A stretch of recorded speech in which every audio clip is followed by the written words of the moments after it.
A very good morning to you. Welcome to the Tuesday edition. Promises to be exciting as always. I'm Yemi Adebayo. I am Taya Salam. Many thanks for joining us again.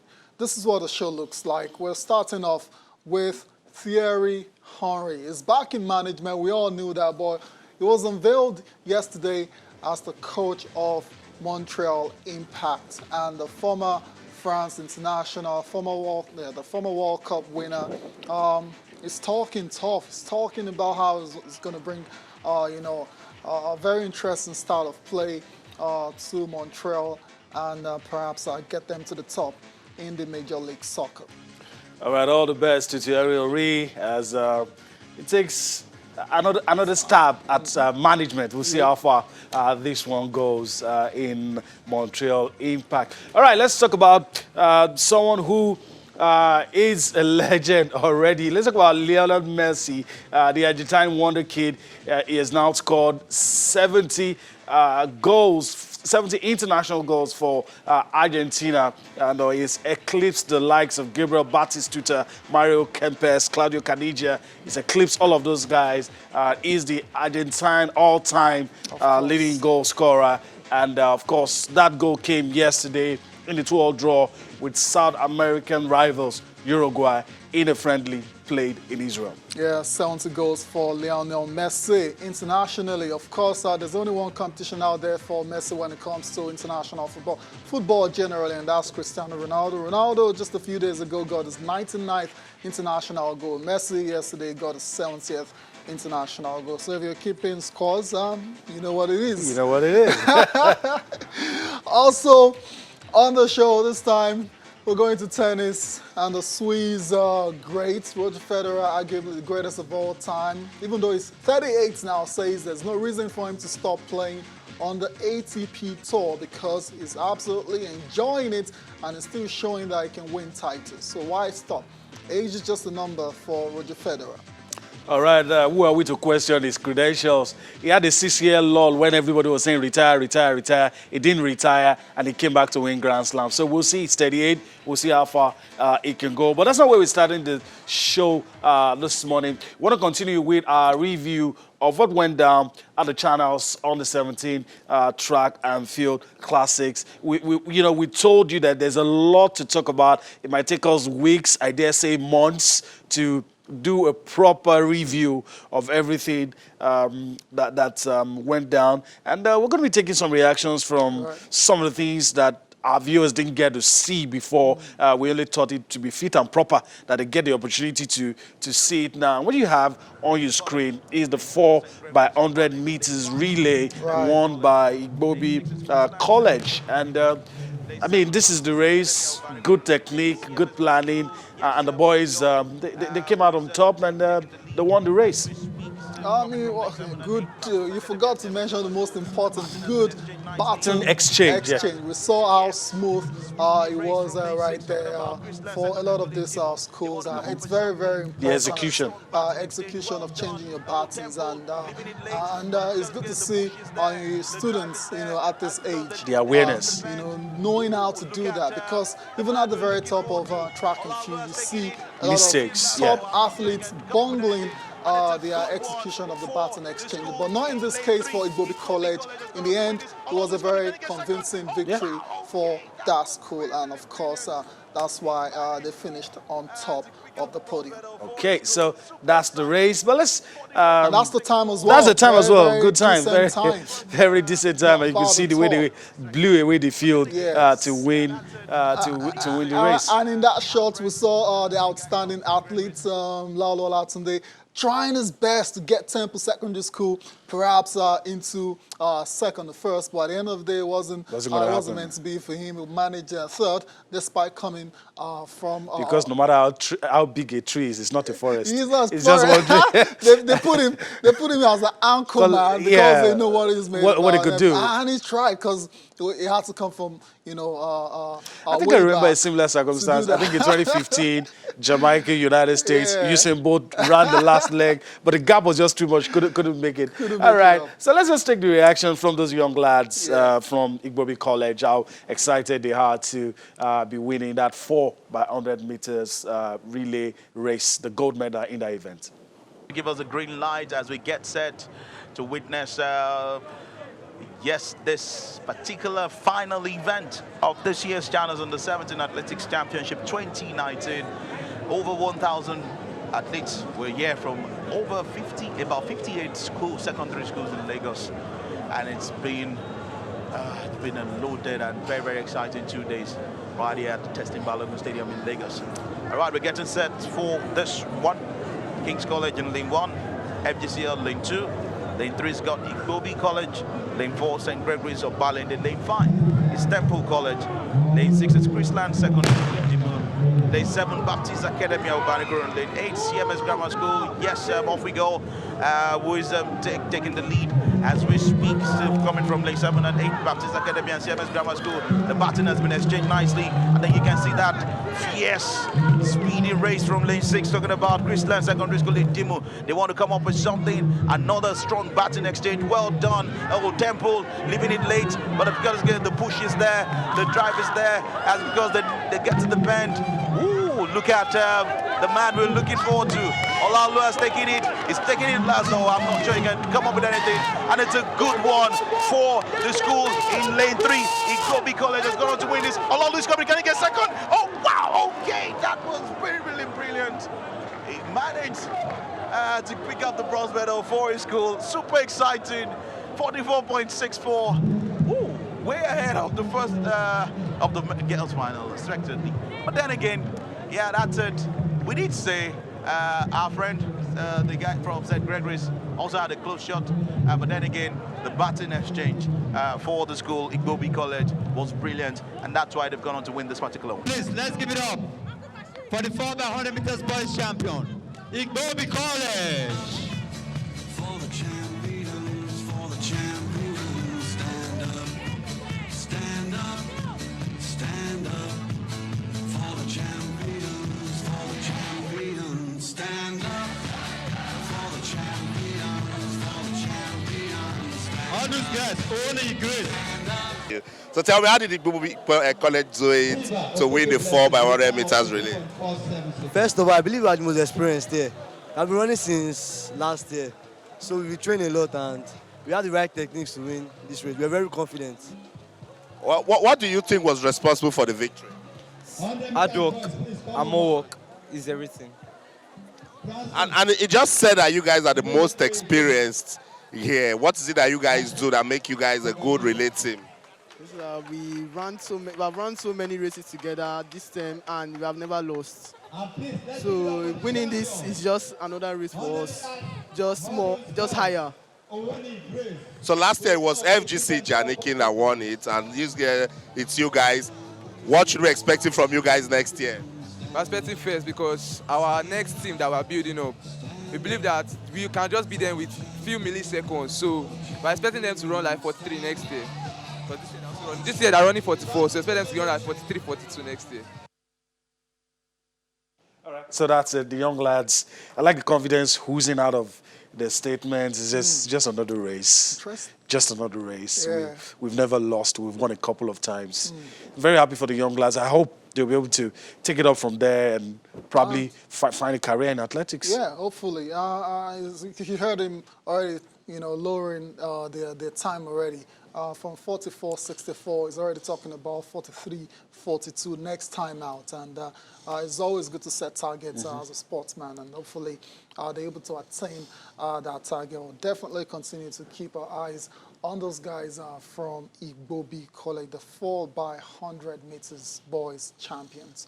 Let's move on from the relays now. Let's talk about the 400 meters proper itself. That was another very exciting race. Typically, in every track and field events, most times it kind of gets overshadowed by the 100 and the 200. The shorter sprints, but it's a very, very exciting race as well too. And there was a clear winner in this one goes by the name of Ogbonnaya Henry. He was very, very dominant on his way to winning gold in this particular race. I mean, what else can you say? I think we should always try to, let the spotlight be on all the events. I mean, that's the least we Athletics can do, usually, the high point most times is the sprints, the shorter ones, the 100, maybe the relays. The relays, but yeah. it takes a lot of effort to get all do of this. this done. Oh, tough race. I mean, you expend more energy, more time. You need to get your technique right. You can get easily disqualified if you cross lanes. I mean, a whole lot. And coaches have to spend more time with these guys practicing the basics. And at the end of the day, you saw Ogbonnaya Henry, coming out tops and, winning the race. Not really very comfortable. He was pushed at some point, but then again, got the job done. Yeah, it didn't come close to losing it. That's what I meant. But at the end of the day, his competitors have pushed him all the way. 52.35 seconds. Not Decent bad. times for high school students. And of course, Austin caught up with him after that race, and he had some very interesting things to say.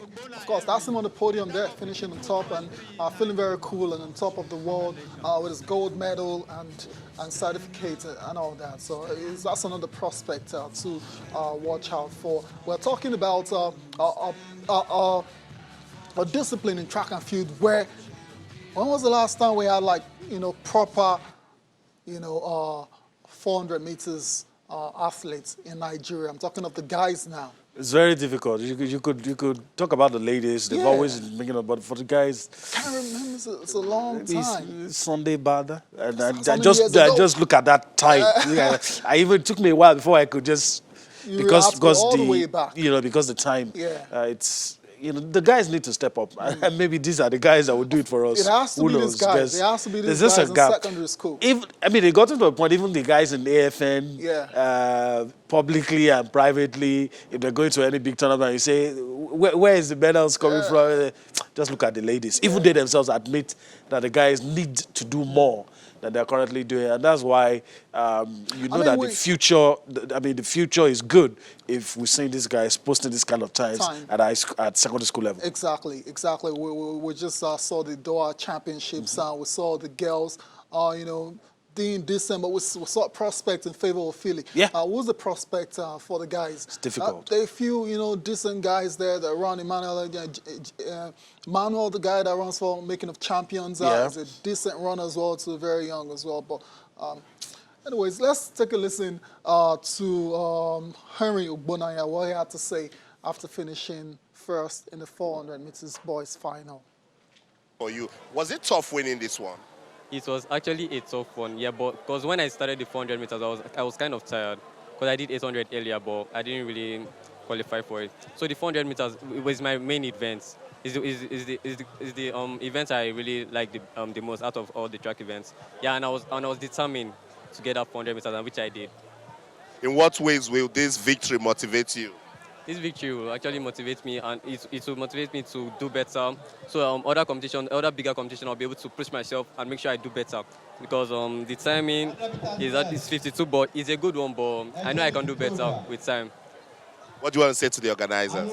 I want to say thank you, Channels TV, for organizing this competition for us, for we young athletes to experience this kind of thing. Because it's not really easy to do this, but you made it possible. And with this experience, other athletes will be encouraged and motivated to do better. So for the future years ahead, we'll have better athletes representing Nigeria. Ogbonnaya Henry, they're already looking forward to representing Nigeria. I mean, this is the time, at the age you start to dream. Not when you're in your 20s or you're in your 20s. You start chasing it. So it's at the right age, high school students, and it feels, and we're happy to be part of the people pushing him in the right direction, because obviously this is a good platform. Obviously he now knows he has the potentials, and it's beginning, his eyes getting clearer. I just hope this guys use the opportunity, because there's no bigger platform than this. The world knows you now. You go to some places. Just mentioning your names and telling them what you've done will open the doors for you. And I'm hoping that they'll take it from there. Yeah, but of course, they still need the right, structure put in place Mentorship, yeah, structure. by the authorities, that's the Athletics and Federation of TFF. Nigeria, the Sports Ministry in general. So yes, it takes a lot. A lot goes into being a world-class athlete eventually. Talent can only take you so far. Let's talking about the authorities now. Former AFN president was also amongst the spectators at the second edition of the Channels Track and Field Classics. I'm talking about Tony Irobo. He had a few things to say about the championships. To be honest with you, I've always seen so much prospect. I was around at the first edition. Now at the second edition, it looks like it has doubled. And I want to congratulate the sponsors and for going on, for not dropping up after the first edition.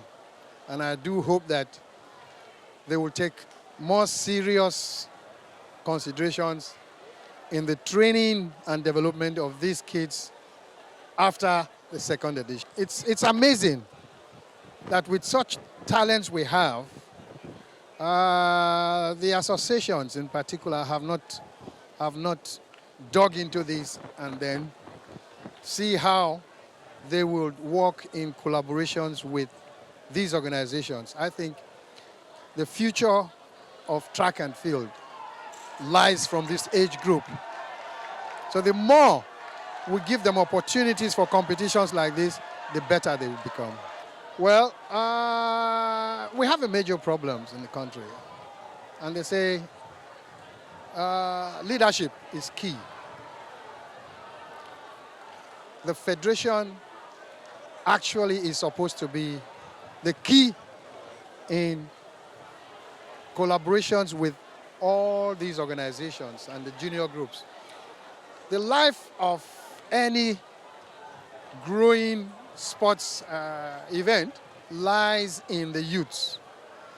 And so there has to be a cohesion, and it takes a very diligent and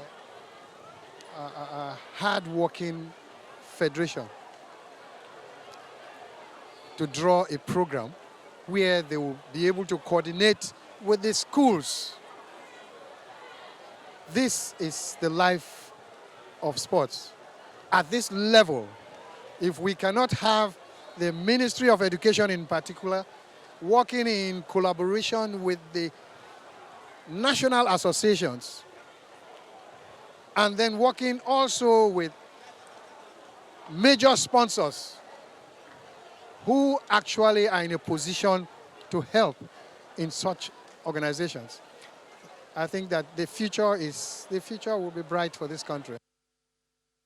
Former AFN President Tony Irobo saying the future will be bright for this country, but for that to happen, the right things have to be done, and that's a message to the authorities, the guy in charge of sports as well as education in the country. Let's move on to the National Basketball Association now. That's the NBA. 9 matches, 9 games were played late last night until early this morning. We have some of the results for you before we go on our first break. Let's start off with the matchup between the Mavericks, that's Dallas, taking on the San Antonio Spurs, and it was Dallas prevailing 117 to 110. Fantastic win for Dallas there. Of course, Luka Doncic was the star of the show once again. The Rockets defeated the Portland Trail Blazers 132 to 108. James Harden and Russell Westbrook combining for 64 points in that particular victory. It was a battle between the backcourt of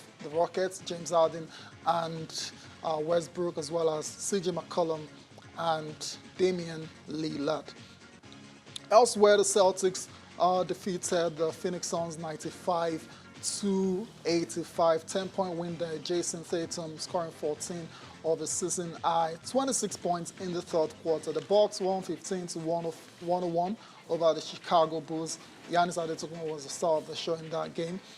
Timberwolves defeated the Utah Jazz 112 to 102. Karl Anthony Towns was the main force, the driving force behind that victory for Minnesota. There were also wins for the Pacers, wins for the Raptors, for the Knicks, as well as for the Los Angeles Clippers. We need to go on a break. When we come back, we'll be reviewing our feature match of the NBA, and that was the match between the Rockets and the Blazers. Stay with us.